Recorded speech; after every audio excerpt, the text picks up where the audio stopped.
Um agente da Anitrans precisa baixar um grande arquivo de vídeo de uma câmera de trânsito para análise. Ele nota que a velocidade de download está muito abaixo do esperado. Acerca de transferência de arquivos e conceitos de rede, assinale a alternativa correta. Bom, a alternativa A vai falar o seguinte: a velocidade de download é medida em megabytes por segundo. MB, o B maiúsculo ali, tá? Barrinha S.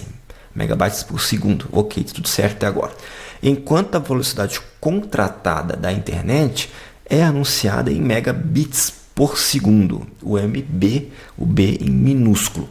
1 megabyte equivale a 8 megabits por segundo. 1 megabyte por segundo equivale a 8 megabits por segundo. Então, nós vamos aproveitar esse ponto da questão para entender melhor sobre bit e byte, tá?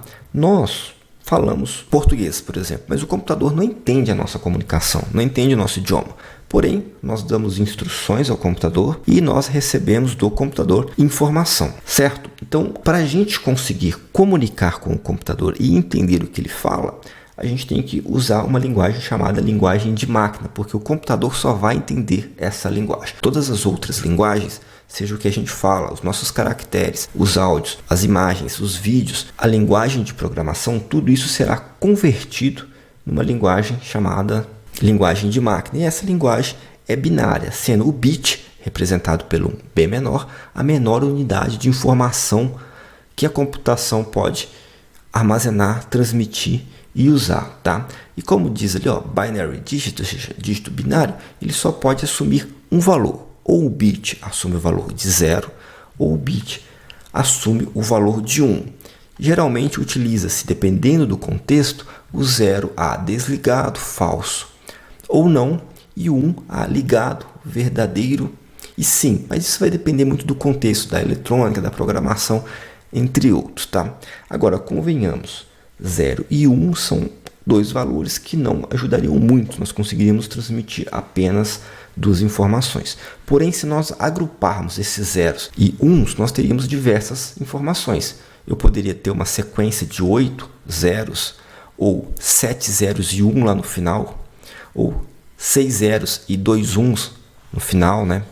E alternar entre 0 e 1 e assim por diante. E aí nós estamos falando o quê? Nós estamos falando de um byte. O byte é a unidade básica de informação digital que consiste num grupo de 8 bits. Ah, mas foi sempre assim? Não.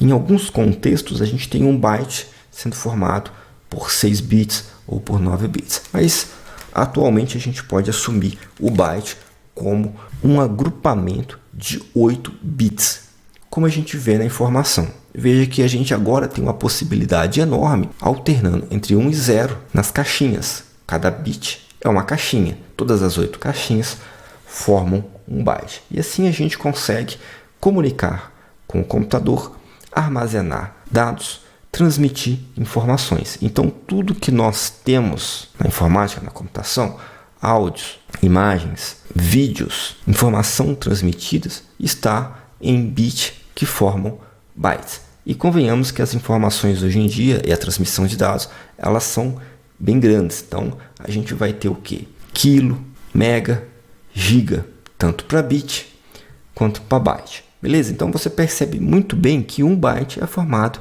de 8 bits. E um bit é o quê? É a oitava parte de um byte. Tranquilo?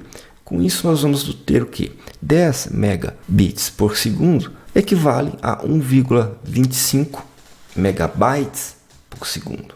Assim como 20 megabits por segundo equivale a 2,5 megabytes por segundo. De bit para byte eu divido por 8, de byte para bit eu multiplico por 8. 1,25 megabytes por segundo vezes 8 vai resultar em 10 megabits por segundo. Então, se eu tenho 800 megabits por segundo, eu tenho 100 megabytes por segundo. Se eu tenho 100 megabytes por segundo, eu tenho ali uma transmissão de 800 megabits por segundo. Essa questão aqui, essa afirmação aqui, essa afirmativa, ela está muito próximo da realidade. Vamos continuar lendo aqui. O que dá a entender é que ele está querendo dizer que a velocidade de download é a mesma coisa que a velocidade contratada. O que não é, tá? A velocidade contratada vai ser a velocidade máxima nominal de download, que é o que a apoiadora vai oferecer. Enquanto a velocidade de download, ela é a velocidade real de download que você está utilizando no momento, e ela pode ser afetada por diversos valores. Então você contrata uma faixa, uma velocidade que ela não vai estar disponível para você o tempo todo, tanto para download quanto para upload. Isso vai variar. As conversões, elas estão corretas. 1 megabyte equivale a 8 megabits, está tudo ok. Mas esse entendimento é estranho, tá? Vamos para B. O termo banda larga refere-se à capacidade de transmissão de dados de um link de comunicação. Ou seja, quanto maior a banda, maior velocidade potencial de download ou de upload. Essa aqui fecha exatamente com aquilo que a gente falou lá atrás. Tá? A velocidade da banda larga, ela é uma velocidade potencial, tanto de upload quanto de download, beleza? Então, é a capacidade máxima de transmissão de dados de um canal de comunicação. Quanto maior a banda, maior a quantidade de dados. Ok, tá tudo certo também, beleza? Então, a alternativa B está correta. Essa não deixa dúvidas. A primeira tem muitas informações verdadeiras, mas deixa no ar essa dúvida aí ao dizer que a velocidade de download e a velocidade contratada vão ser a mesma coisa quando não é, tá? Então, a resposta correta é a alternativa B. Mas vamos dar uma olhada nas outras. C. Fazer upload do arquivo significa excluí-lo de um servidor da internet, liberando espaço. Não, fazer um upload não significa que você vai excluir. Se um download, você baixa um arquivo para o seu computador, você tem lá, né, um arquivo no local remoto e você faz com que esse arquivo ocupa espaço no seu computador. Você passa a ter esse arquivo salvo no seu computador.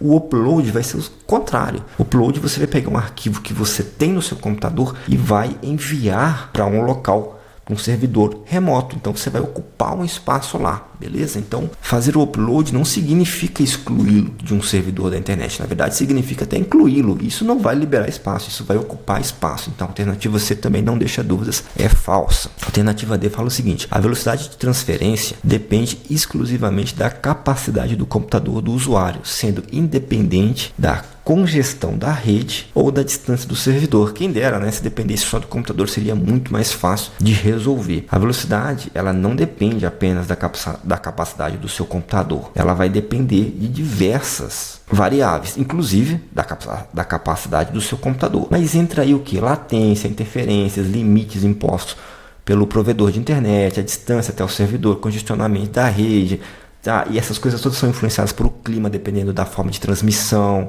Então, infelizmente, não é só isso não, tá? Então a D também não deixa dúvidas, é falsa. E por último, a alternativa E fala o seguinte: browsers, ou os navegadores, né, como o Chrome e o Firefox, não possuem gerenciadores de downloads próprios, exigindo sempre um software de terceiros para pausar e retomar transferências. Essa é falsa, tá? Esses navegadores modernos, todos esses citados aqui, o Firefox, o Chrome, mas também o Edge, o Opera, todos esses modernos mais utilizados, eles possuem sim gerenciadores de downloads que já são integrados. Então, com eles você consegue visualizar progresso, você consegue retomar ou pausar ou retomar o download, beleza? Consegue encerrar um download ali, isso tudo sem a necessidade de programas externos, e você também consegue consultar o seu histórico de downloads, além do histórico de navegação, beleza? Então, a alternativa E também é falso. Então, pedir a afirmativa correta é a B, né? O termo banda larga refere-se à capacidade de transmissão de dados de um link de comunicação, ou seja, quanto maior a banda, maior a velocidade potencial, isso é importante, tá? De download e de upload e de download. Resposta correta, então, alternativa B.